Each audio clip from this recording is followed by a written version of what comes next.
Une photo rare d'un couple de Tanger, au Maroc, photographiée en 1870 par l'un des meilleurs photographes de tous les temps, le célèbre portraitiste de la reine Victoria, George Washington Wilson, et voici l'histoire.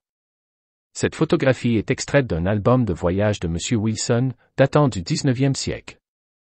Il s'agit d'une photo réalisée sur papier albuminé.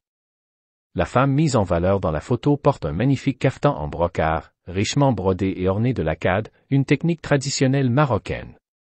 Elle accompagne sa tenue de plusieurs bijoux et d'un foulard typique du nord du Maroc.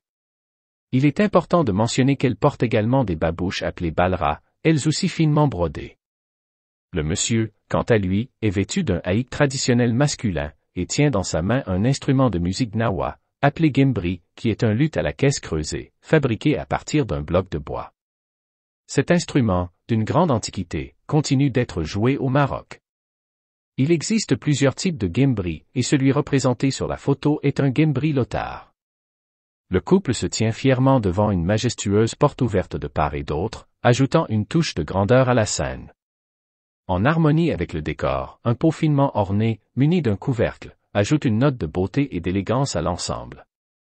George Washington Wilson est un photographe écossais, considéré comme un pionnier dans son domaine.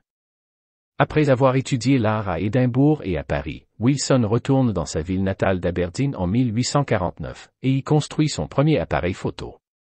Il devient alors le premier portraitiste écossais, photographiant notamment la reine Victoria en 1855.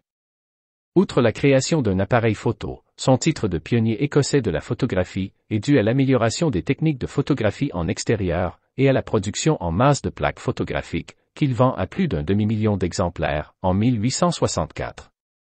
À sa mort en 1893, son entreprise employait 40 personnes et était l'une des plus importantes au monde.